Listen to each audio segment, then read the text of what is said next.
Hello friends, welcome to real life story. और आज की कहानी है 3 महीने की खुशियाँ। बहुत ही अच्छी कहानी है। वीडियो को आप एंड तक देखिएगा और चैनल को सब्सक्राइब कीजिएगा। निर्मला जी और सुरेश जी की शादी को 30 साल हो गए थे। उनकी 2 बेटियां थीं, आहाना और सुहाना। दोनों की शादी हो चुकी थी और दोनों विदेश में ही रह रही थी और नौकरी भी कर रही थी। अब घर में सिर्फ निर्मला जी और सुरेश जी एक दूसरे का सहारा थे। पर सुरेश जी का स्वभाव निर्मला जी के प्रति हमेशा से ही रूखा सा रहा है। वे घर में कम बात किया करते थे।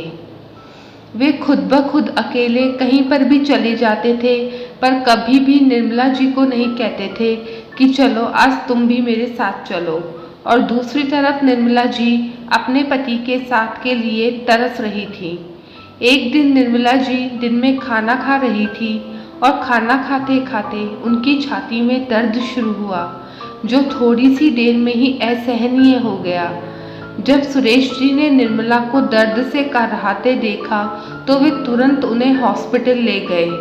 वहां जाकर जब सारे टेस्ट हुए और टेस्ट में पता चला कि उन्हें चेस्ट ट्यूमर है, जिससे डॉक्टर को उनके चेस्ट कैंसर होने का संदेह हुआ और उस ट्यूमर में से डॉक्टर्स ने कुछ हिस्सा निकालकर टेस्ट के लिए भिजवा दिया। सुरेश जी ने अभी तक अपनी बेटियों को कुछ भी नहीं बताया था। अब डॉक्टर ने उन्हें कुछ दवाई देकर घर भेज दिया। निर्मला जी घर आ गई और वे नॉर्मल थी, पर सुरेश जी बहुत परेशान लग रहे थे। निर्मला ने ऐसी परेशानी खुद के प्रति सुरेश जी द्वारा कभी नहीं देखी थी। निर्मला ने सुरेश से कहा, आप चिंता मत कीजिए, मैं बिल्कुल ठीक हूँ और मेरी रिपोर्ट सामान्य ही आएगी। 2 दिन बाद दोनों वापस हॉस्पिटल गए रिपोर्ट लेने, और रिपोर्ट देखते ही एकदम से सुरेश जी की सांसें थम गई। निर्मला को स्तन कैंसर था, वह भी 4th स्टेज का। डॉक्टर ने सिर्फ 3 महीने का समय बताया उनके जीवन का। सुरेश जी तो वहीं खड़े खड़े कांपने लगे और उनके पास उनकी बेटियां भी नहीं थी हिम्मत बांधने के लिए, और उनको बताते भी क्या।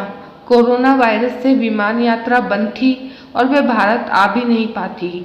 अब पहली बार निर्मला को कीमोथेरेपी की गई तो कीमोथेरेपी से उन्हें इतनी कमजोरी आई कि बिल्कुल बेड पर से वे उठ ही नहीं पा रही थी। सारे रिश्तेदारों ने तो कैंसर का नाम सुनते ही उनसे मुंह मोड़ लिया। अब सिर्फ निर्मला के पास एक सुरेश ही थे हिम्मत बढ़ाने और उनके दर्द को थोड़ा सा कम करने और बांटने के लिए। सुरेश निर्मला की हर छोटी बड़ी बात का ध्यान रखते हैं। हाँ, एक बात उनके साथ अच्छी रही कि उनकी काम वाली बाई, जो कोरोना की वजह से काम करने नहीं आती थी, जब सुरेश जी ने उससे मदद मांगी तो वे उनके साथ रहने आ गई और पूरे घर का काम संभाल लिया। फिर भी कई काम ऐसे थे जिनमें निर्मला को सुरेश की ज़रूरत पड़ती ही थी। दिन बीतते जा रहे थे और निर्मला की तबीयत खराब होती जा रही थी, और आज सुरेश जी को अपनी गलती का एहसास हो रहा था कि क्यों उन्होंने पूरी उम्र उसका ध्यान नहीं रखा। कभी उससे ये नहीं पूछा कि तुम्हें क्या पसंद है, कहीं घूमने चलें, और आज निर्मला के खो जाने के डर से ही वह कांपने लग रहे थे।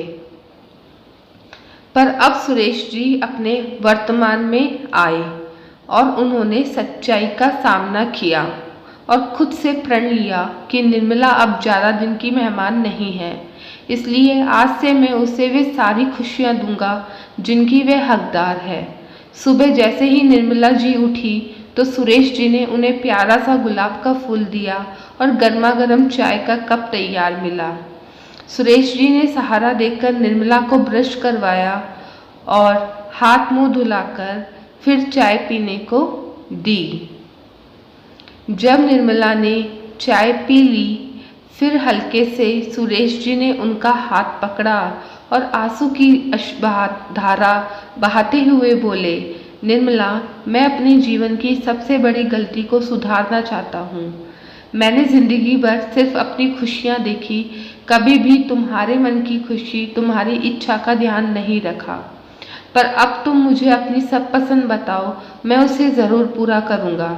इतना सुनते ही मानो निर्मला को तो भगवान मिल गए और वे भावुक होकर बोली, सुरेश जी, मुझे तो आपका इतना कुछ कहने से ही पूरी जिंदगी मिल गई।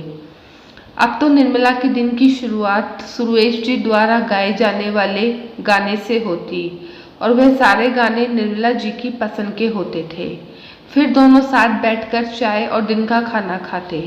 उसके बाद दिन में कैरम, लूडो, सांप सीढ़ी गेम खेले जाते। पर हर रोज निर्मला की जिंदगी का एक एक दिन कम होता जा रहा था। पर खुशी इस बात की थी कि उनकी खुशियां भी बढ़ती जा रही थी। 2 महीने कब बीत गए पता ही नहीं चला और निर्मला जी की हालत बहुत ज़्यादा नाजुक होती जा रही थी। इसे देखते हुए सुरेश जी ने कहा, निर्मला, मैं तुम्हें अब हॉस्पिटल में एडमिट करवा देता हूँ, तुम्हारी तबीयत ठीक नहीं है।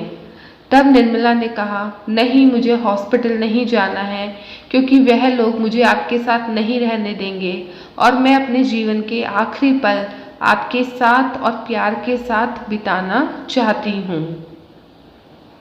और बहुत अच्छा हुआ कि आहना और सुहाना नहीं आई, नहीं तो मुझे कैसे पता चलता कि आप मुझे कितना प्रेम करते हैं।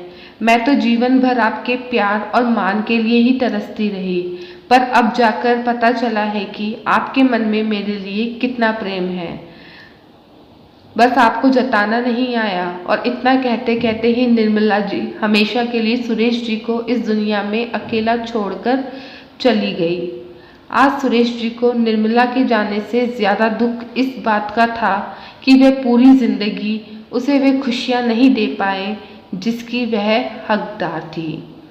अगर आपको स्टोरी पसंद आए तो चैनल को ज़रूर सब्सक्राइब कीजिएगा, वीडियो को ज़रूर लाइक कीजिएगा।